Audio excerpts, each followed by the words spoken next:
अरे राम राम राम राम। कितनी जोर की बारिश हो रही है। 2 दिनों से यह बारिश तो रुकने का नाम ही नहीं ले रही है। मुझे लगता है अब जल्दी ही मेरी छत से पानी टपकने लगेगा। तभी उधर से एक शेर बारिश से परेशान होकर छिपने की जगह ढूंढते ढूंढते उसी किसान की झोपड़ी के पीछे बने तबेले में घुस जाता है, जिस तबेले में उस किसान के कुछ गधे बंधे हुए थे। अंधेरा ज्यादा होने के कारण शेर गधों को देख नहीं पाता है और उन्हीं के बीच जाकर खड़ा हो जाता है।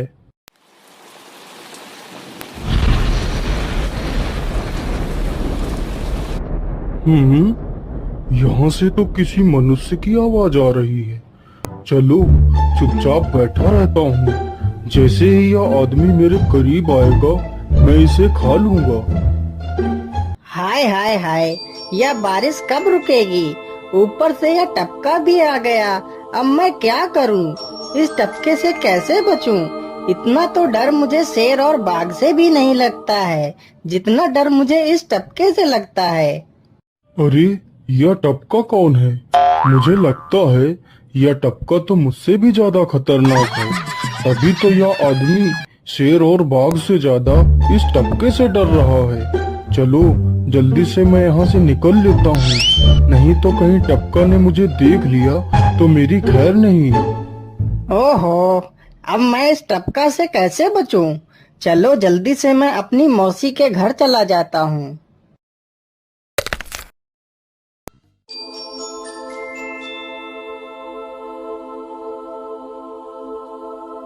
अरे चल चल गधे की औलाद, यहाँ पर छिपा हुआ बैठा है।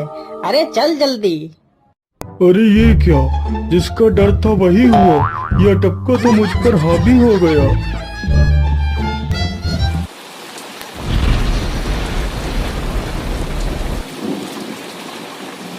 कैसे बचूं? कैसे बचूं? इस टपका से मैं कैसे बचूं? हे भगवान मेरी सहायता करो, मुझे इस टपका से बचाओ। मैं आज के बाद किसी प्राणी को नहीं मारूंगा। मैं मांसाहार छोड़ के शाकाहारी बन जाऊंगा। भगवान मेरी रक्षा करो। शेर को दौड़ते दौड़ते रात से सुबह हो जाती है।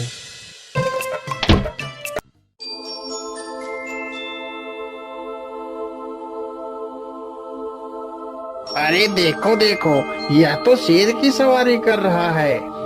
अरे हाँ, सच में ये तो शेर की सवारी कर रहा है। इसे तो डर भी नहीं लगता है। अरे उधर तो देखो जरा, यह आदमी कितना बहादुर है। यह आदमी तो शेर की सवारी कर रहा है।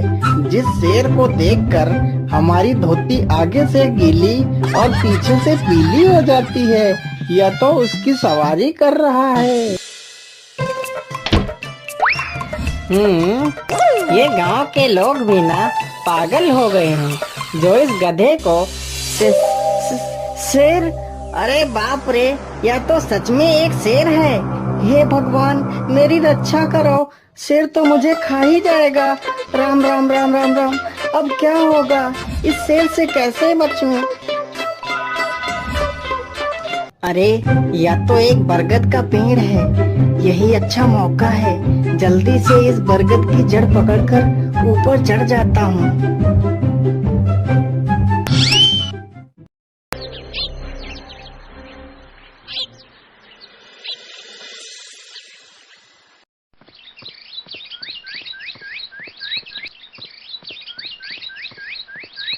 अरे शेर भैया, तुम इतनी जोर जोर से भागते हुए कहाँ जा रहे हो?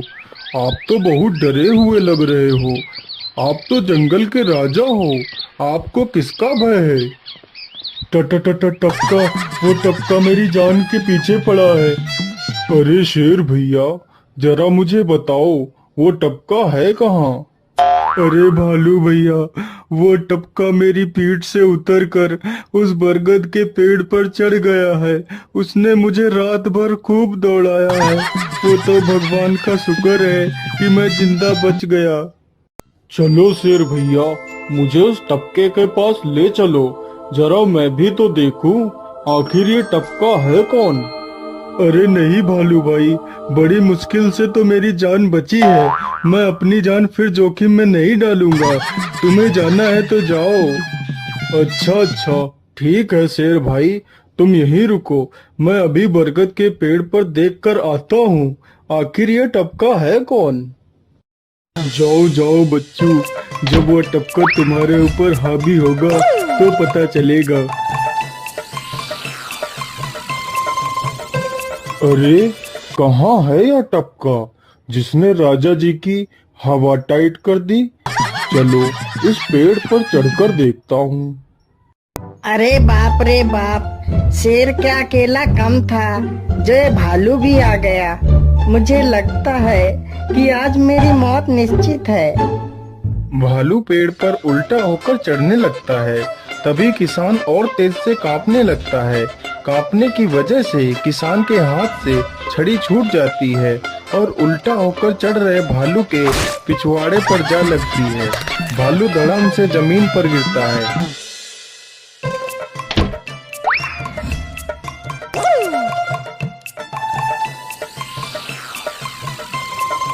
मुझे लगता है अब शेर और भालू दोनों भाग गए हैं। चलो अब जल्दी से यहाँ से निकल लेता हूँ। सारे राज्य में यह बात फैल गई कि हरिया किसान बहुत ही बहादुर है और वह शेर की सवारी कर लेता है। धीरे धीरे यह बात राजा तक पहुँच गई।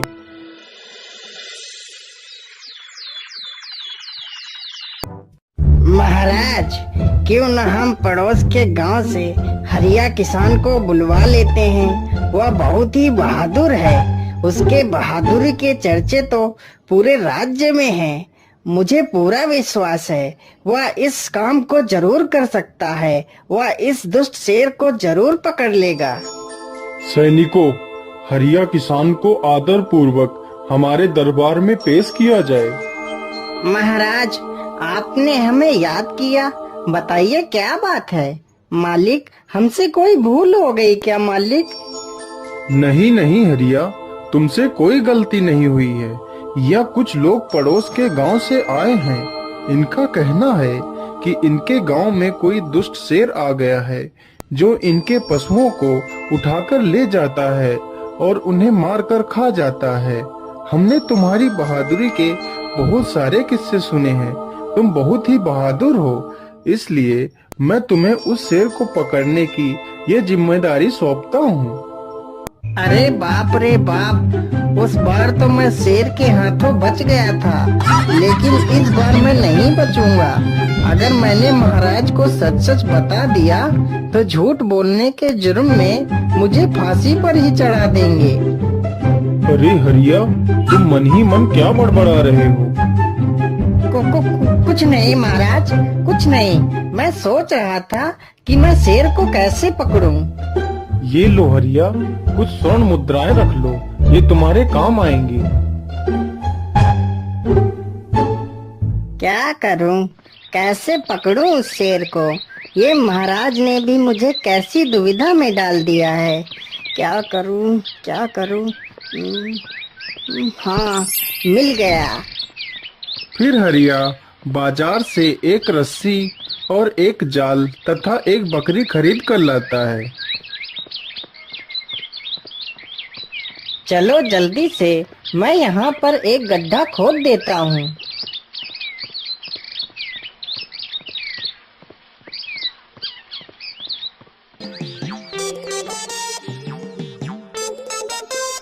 गड्ढा तो खोद दिया।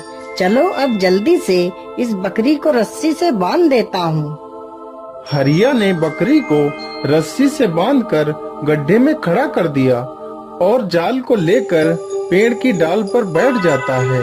थोड़ी ही देर बाद जब बकरी को भूख लगती है तो वह चिल्लाने लगती है। अरे, यह तो बकरी के चिल्लाने की आवाज है, लेकिन यह आवाज आ कहां से रही है? आसपास तो कोई नहीं दिख रहा है। मुझे लगता है यह आवाज उस पेड़ के पास से आ रही है। चलो चलकर देखता हूँ।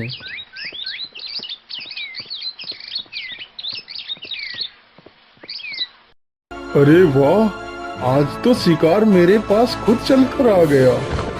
शेर तुरंत ही बिना देर किए हुए गड्ढे में छलांग लगा देता है।